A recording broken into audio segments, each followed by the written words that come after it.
सुरेखा दिलीप मराठे, मुख्याध्यापिका, Marol police camp, उपरा मराठी शाळा, के पूर्व विभाग.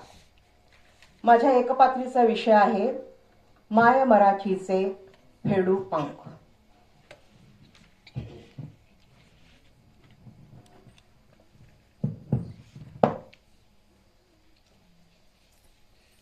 मला मराठी नको ग बाई, मला मराठी नको ग बाई, मला मराठी येतच नाही, मला मराठी नको ग बाई.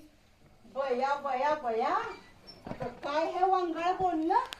अगं तुझ्या जीभला काय हाडबीड? मराठी भाषा दिनाच्या कार्यक्रमात हे असलं गाणं म्हणायला तुला जनाची नाही तर मनाची तरी लाज? Who are you? किती ती non-stop बडबड बडबड. शिल्या, काय बोलली? मी नाही बोलली, तुम्ही समजा बोलली. शिल, अगं मी अजून पत्तर थंडच आहे. मी जर भडकले ना मग तुझं काही खरं नाही. आणि आज नीट मराठीत बोलायचं.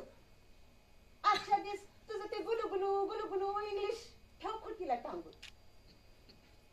ओके ओके, असं तुम्ही इतकं मराठीत बोल असं सारखं बोलता.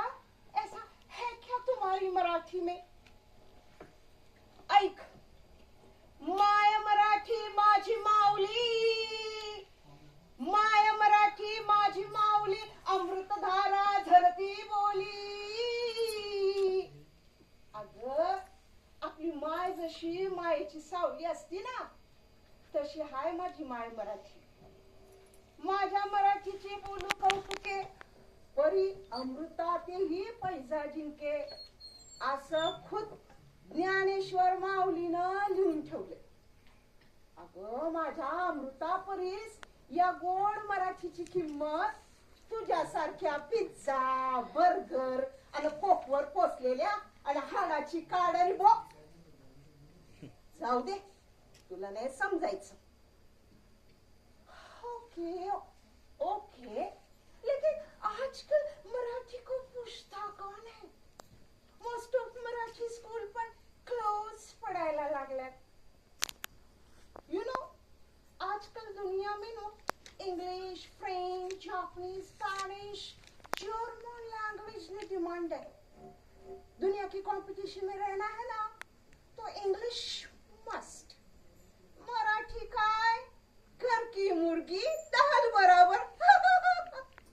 अगं ए भवाने, 2-4 भाषांची भेळ मिसळ करून बोलणारे तुला ग काय माहित माझ्या मराठीचं महिमान. पण आज तू बरी माझ्या तावडीत सापडली. आज तुझे चांगलेच कान टोचते. ऐक, माझी मराठी ही 1500 वर्षाचा इतिहास जपणारी इंडो आर्य कुळातली भाषा आहे. तू म्हणतीस ना मराठीला कोणी विचारत नाही. अगं जगात बोलल्या जाणाऱ्या 7117 भाषापैकी जास्त बोलल्या जाणाऱ्या भाषांमध्ये माझ्या मराठीचा जगात 10वा आणि भारतात 3रा नंबर लागतो. कळलं? आणि माझं बोलणं ऐकून तोंडात बोट घालू नकोस. मी मराठी विषय घेऊन MA केलंय. अगं मी माझ्या मराठी सारखीच आहे. वेश जरी बावळा परी अंतरी नाना कळा. Okay, it's great. पण तुम्हाला सांगू का, मराठी स्पीकिंग केलं ना की लोक गावठी समजतात. इंग्लिश स्पीकिंगला कसा स्टेटस आहे. इंग्लिश स्पीकिंग केलं ना की सगळं रिस्पेक्ट देतात. नको ग, त्या खोट्या रिस्पेक्ट पायी आपल्या माय मराठीला दूर लोटू नकोस. आपली मराठी कोकणी, मालवणी, बाणकोटी, संगमेश्वरी, ऐराणी, खानदेशी, वराडी, आगरी, कोळी, वाडवळ अशा अनेक बोली भाषांची बनली आहे. तुला सांगू का, अगं लोककथा, लोकगीत, कथा, कहाण्या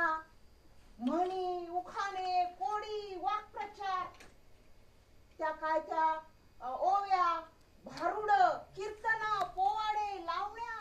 अगं मराठीकडं लोकसाहित्याचा मोठा खजिना आहे. Okay, it may be correct, पण तुम्हाला सांगू का, मराठीला ना व्हॉट्सॲप, फेसबुक, ट्विटरवर एकदम डाऊन मार्केट आहे. मराठीतल्या पोस्टला कोणी लाईकच करत नाही. अगं कमनशिबी ते लाईक न करणारे. अगं तुला सांगू का, आपलं मराठी साहित्य म्हणजे समाजाचे अंतरंग, चालीरीती आणि संस्कृतीचं सुंदर प्रतिबिंब आहे. अगं तुकोबाचा अभंग असू दे, ज्ञानेशाची ओवी असू दे, कुसुमाग्रजांची कविता असू दे, नाहीतर बहिणाबाईंची साधी सोपी गाणी. अगं ते ऐकताना वाचताना खरंच स्वर्ग सुखाचा अनुभव होतो. तुला सांगू का, अगं ह्या तर लय मोठ्या गोष्टी झाल्या, पण तुला आपल्या मराठीतल्या साध्या म्हणी म्हणजे, अगं म्हणी म्हणजे जे 100 शब्दात सांगायचं ना, ते एकाच ठसकेदार वाक्यात सांगायचं, ते म्हणजे म्हण. आता तुझंच बघ, आपलं ठेवायचं झाकून आणि दुसऱ्याचं बघायचं वाकून. खाईन तर तुपाशी, नाहीतर उपाशी. कामापुरता मामा आणि ताकापुरती आजी. ओह हाऊ नाईस, किती मस्त. अगं ह्या तर खूप जुन्या झाल्या. आता नवीन तुला म्हणी ऐकवते. अंगात नाही बळ आणि चिमटा काढून पड. छडीला नाही नाडी आणि पोरग मागतय गाडी. आता तुझंच बघ ना, लाखाशिवाय बात नाही, वडापाव शिवाय खात नाही. खूप मस्त आहे हा. अगं हे तर काहीच नाही, अजून तुला सांगते, जे कुठल्याच भाषेत नाही ते आपल्या मराठीत आहे. ते म्हणजे उखाणे. उखाणे उखाणे अगं उखाणे म्हणजे लग्न झालेल्या बायका आपल्या नवऱ्याचं नाव घेताना अगदी सहजपणे कवन रस्त्यात ना, ते उखाणे. नाही कळलं, एनी एक्झाम्पल? बरोबर, मी उखाणा घेऊ म्हणते. बरोबर, ऐक. रुसलेल्या राधेला कृष्ण म्हणतो हास. रुसलेल्या राधेला कृष्ण म्हणतो हास. दिलीपरावांचे नाव घेते तुझ्यासाठी खास. ओ हाऊ रोमॅन्टिक, किती स्वीटनेस आहे मराठीत. अगं हे सगळं वाच, ऐक, अनुभव आणि टाक तुझ्या त्या फेसबुक आणि ट्विटरवर. खरंच पण तुम्हाला सांगू ना, मी स्कूलमध्ये होते ना, तेव्हा मला बालकवी, कुसुमाग्रज, अशांता शेळकेच्या कविता खूप आवडायच्या. पु ल देशपांडे म्हणजे ऑल टाइम फेवरेट. पण ते व्याकरण, ते शिकवणाऱ्या बाई सो बोरिंग. अगं भाषा शिकायची तर व्याकरण शिकावंच लागतं. पण आता तू काळजी करू नको, आता नवीन आधुनिक शिक्षणामध्ये ना हे सगळं कंटाळवाना हसत खेळत शिकवते. तुला आणखीन एक गोष्ट सांगते, तुला माहित नसेल. अगं आपल्या महाराष्ट्र शासनानं प्रगत शैक्षणिक महाराष्ट्र 25 निकष उपक्रम सुरू केला. त्याच्यामध्ये काय असते माहितीये का, वर्गात पोरांना 3 शब्द देऊन कविता लिहायला सांगते, 3 शब्द देऊन गोष्ट लिहायला सांगतात. ओ रिअली, मला माहितच नव्हतं. माहित होतं मला, म्हणूनच सांग. अगं तुझा विश्वास बसणार नाही, पण वर्गामध्ये गोष्टी आणि कवितांचा खच पडतोय. अगं 100% मारून मुटकून नाही, पण 10% तरी कवी आणि लेखक तयार होत आहेत. अगं कदाचित ते भविष्यामध्ये मराठीत ब्लॉग लिहितील, चारोळ्या लिहितील, मराठी नाटकं लिहितील, मराठी सिनेमा लिहितील, मालिका लिहितील, काही ना काही मराठीत लिहितीलच ना. ओ खरंच मैं भी ना आज से सॉरी मी पण ना आजपासून मराठीतच बोलणार. सोनी ग सोनी, तूच बोलू नकोस, त्यांना पण सांग, सगळ्यांना सांग. आणि नुसतं मराठी बोलायचं नाही, वर्षातून कमीत कमी 2 मराठी मराठी पुस्तक विकत घे, वाच. मराठी मासिक, दिवाळी अंक वाच. मराठी नाटक बघ.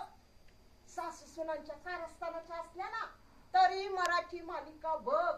आणि ते काय काय आजकाल ते एसीचं झालंय ते, हा, मल्टीप्लेक्स मध्ये जाऊन मराठी सिनेमा बघ.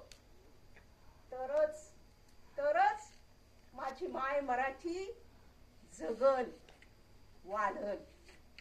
मग आता म्हणते का तुझं ते गाणं, मला मराठी नको, मला मराठी हवी ग बाई, मला मराठी हवी ग बाई, मला मराठी हवी ग बाई.